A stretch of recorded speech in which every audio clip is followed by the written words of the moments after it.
Et nous ne devons pas le laisser faire, nous devons le stopper. C'est cela notre combat. Vous dites que vous êtes menacé. Sur quelle base affirmez-vous cela, monsieur Nanga? La menace de mon intégrité physique est réelle. Je suis en exil forcé parce que M. Tshisekedi voulait me tuer. Au fait, la chanson a toujours été la même. Nanga en connaît un peu trop, il en sait un peu trop, et c'est ça le problème. On m'a retiré la garde alors que j'en ai droit. Évidemment, c'est sa politique de vouloir humilier tout le monde qui plus ou moins a participé à ce qu'il soit là aujourd'hui.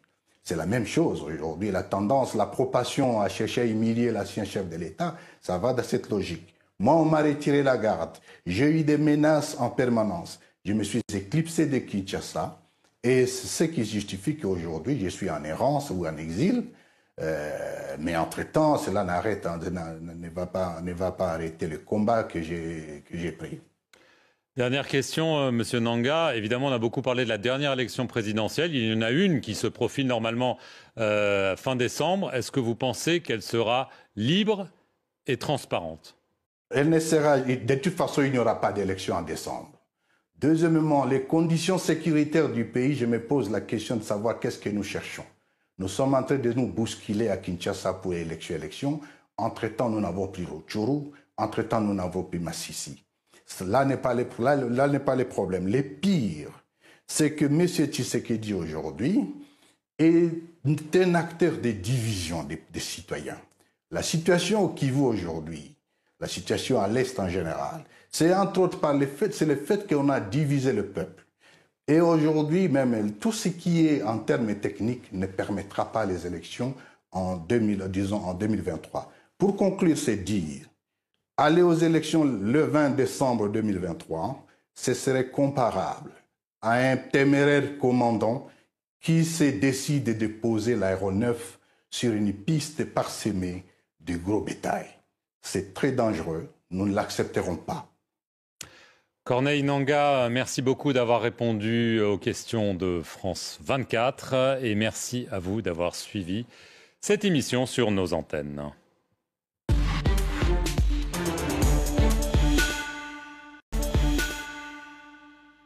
Bonjour et bienvenue dans Tête à Tête, l'émission de grandes interviews de France 24. Notre invité aujourd'hui est Corneille Nanga, c'est l'ancien président de la commission électorale de RDC, la CENI, et il est aujourd'hui à la tête de son propre parti, l'Action pour la dignité du Congo et de son peuple. Il vit en exil et il est avec nous depuis un lieu qu'il tient à garder secret pour des raisons de sécurité. Merci Monsieur Nanga. Bonjour Monsieur Perelman. Vous avez récemment affirmé par écrit qu'il y avait eu un accord entre Félix Tshisekedi et Joseph Kabila lors de l'élection présidentielle très controversée de 2018. Vous affirmez qu'il s'agit d'un accord conclu juste avant la publication des résultats, devant témoins par les deux rivaux, donc, et validé par 3 chefs d'État. Est-ce que vous pouvez nous dire aujourd'hui, pour la première fois, exactement de quoi il s'agit? En 2018, je confirme effectivement qu'il y a eu un accord. Et je confirme aussi le fait que non, le président de la République a menti. C'est du mensonge. Il aurait mieux fait de me regarder en face et qu'il le dise. Pourquoi ne l'a-t-il pas dit à Kinshasa? Il y a eu bel et bien un accord, et c'est cet accord qui a permis plus ou moins l'alternance pacifique, avec pour la toute première fois, après 60 ans d'indépendance, une remise et reprise entre 2 chefs d'État, un sortant et l'autre entrant. Je confirme qu'il y a eu bel et bien accord avant la publication des résultats. Alors, qu'est-ce qu'il y a dans cet accord? Il n'a pas été rendu public. Vous avez affirmé que vous en êtes l'un des rédacteurs. Que dit cet accord? Est-ce qu'il dit que Joseph Kabila et Félix Tshisekedi se mettent d'accord pour partager le pouvoir, alors que, d'après la CENCO, d'après beaucoup de pays occidentaux, l'élection n'a pas été gagnée par Félix Tshisekedi, mais par Martin Fayulu? Donc, ne revenons pas sur là. Je pense que ce n'est pas opportun de revenir sur la question de qui a gagné. Parce que de toute façon, la CENI a annoncé les résultats provisoires et les résultats définitifs ont été annoncés par la Cour constitutionnelle. L'accord était, en fait, la circonstance de 2018 est une circonstance exceptionnelle où pour la toute première fois, on n'avait jamais eu une passation des pouvoirs. Et c'est la gestion de cette circonstance exceptionnelle où il y avait la conjugaison de plusieurs intérêts. Les intérêts de ceux qui étaient avec les différents candidats, les intérêts de la communauté internationale, mais ce qu'on a souvent oublié, les intérêts des forces de sécurité et de l'ordre. Bien entendu, la CENI devait jouer un rôle pour la paix, pour la passation pacifique du pouvoir. L'accord s'intitule l'accord pour la paix et la stabilité de la République démocratique du Congo. L'accord n'a violé aucune disposition de la Constitution, mais elle permettait la fluidité de cette passation des pouvoirs. Et je confirme que l'accord a bel et bien eu lieu, mais M. Tshisekedi est habitué au parjure et à la négation. Et je me demande pourquoi l'a-t-il dit à New York? Il devait le dire à Kinshasa. Qu'y a-t-il dans cet accord, M. Nanga? Je vous repose la question. Pourquoi est-ce que Félix Tshisekedi nie qu'il y a un accord si vous dites qu'il n'y a pas de problème? Pourquoi ce secret? Pourquoi ce mystère? Il n'y a pas de mystère, il n'y a pas du tout de mystère. Dans les jours qui viennent, M. Perelman, nous allons rendre public l'accord. Et l'accord a pour objet le partage des pouvoirs. Parce qu'on était dans une situation exceptionnelle où la majorité a été bien et bien gagnée par le FCC, alors que celui qui est passé président de la République était de l'autre bord. Et cet accord a été fait devant témoins, y compris 3 chefs d'État africains. Est-ce que vous pouvez le confirmer? Je confirme que l'accord a été signé devant témoins militaires, témoins politiques, et qu'après, l'accord a été validé et certifié par 3 chefs d'État africains. Est-ce que vous pouvez les citer? Bien entendu, le président sud-africain, c'était l'ancien président kényan et le président égyptien. Vous avez quand même dit dans une interview à Radio Okapi fin août, parce que vous dites que les résultats ne sont pas controversés, vous ne voulez pas revenir dessus, vous avez dit quand même qu'il y a eu des secrets de délibération des véritables résultats. Est-ce que vous maintenez aujourd'hui que ce n'est pas Martin Fayulu qui a gagné cette élection, M. Nanga, parce que lui le maintient jusqu'à aujourd'hui? Je n'ai jamais dit ça au Capi, encore qu'il est hors de question pour moi de donner ici les secrets de délibération des votes. Là, cette question a été réglée par la loi, dans la mesure où la CENI a proclamé les résultats provisoires qui ont été confirmés par la Cour constitutionnelle. Le problème avec Marc, le problème dans cette histoire, laissez-moi le dire aujourd'hui, c'est qu'il y a eu beaucoup d'intervenants, comme je les ai cités au départ. Vous aviez la CENI, la Cour constitutionnelle. Vous aviez, bien entendu, l'ancien chef de l'État et les nouveaux chefs de l'État qui est en fonction. Vous avez les services de sécurité et la communauté internationale. C'était autant d'intérêts autour de la question. Alors, ce qui est souvent énervant est que ça soit la CENI seule, et donc le président de la CENI, l'ancien président de la CENI seul que je suis, et que je sois en train de payer la facture. Disons, mon adjoint ainsi que mon conseiller technique avons été sanctionnés par les Américains à cause de ça. Et aujourd'hui, on ne peut pas nier qu'il y a eu un accord.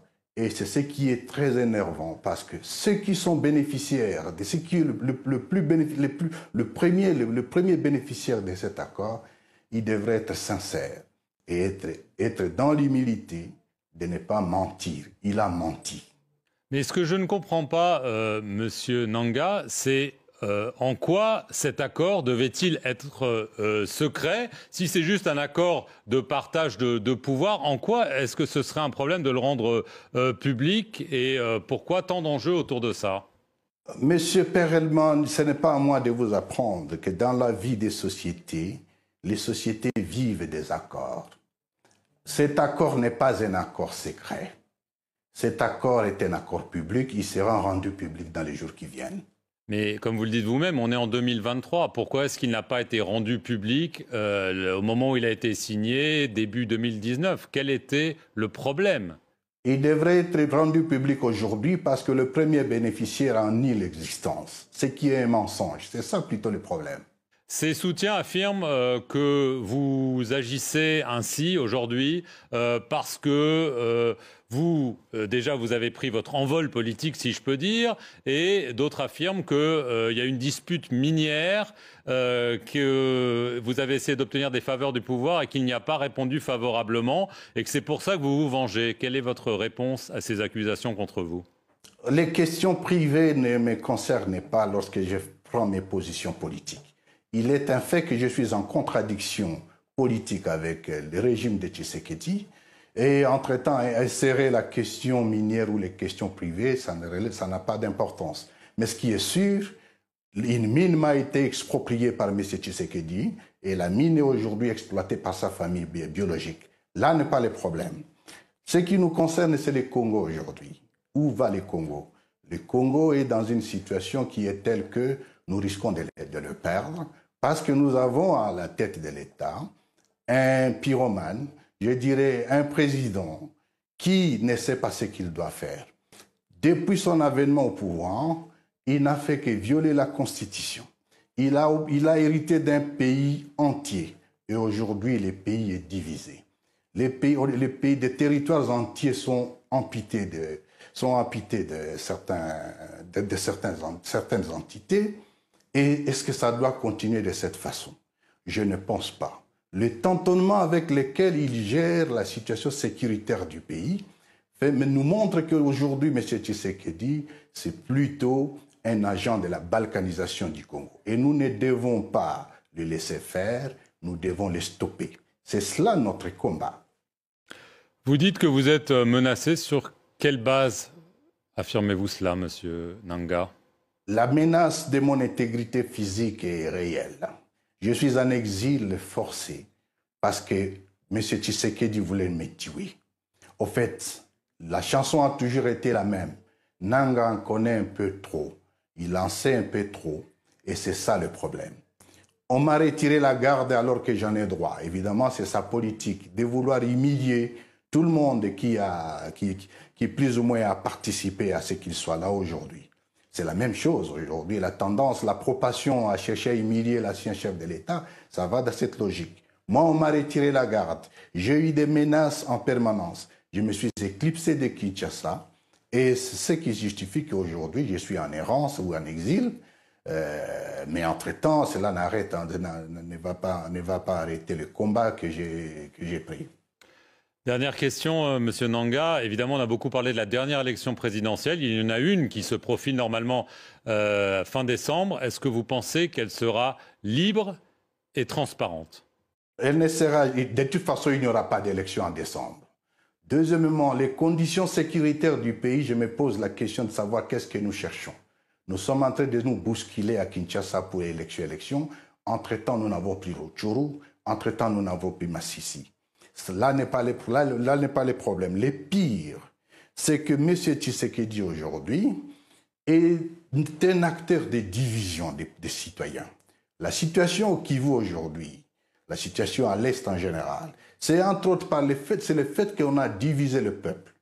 Et aujourd'hui, même tout ce qui est en termes techniques ne permettra pas les élections en 2023. Pour conclure, c'est dire, aller aux élections le 20 décembre 2023, ce serait comparable à un téméraire commandant qui se décide de poser l'aéronef sur une piste parsemée de gros bétail.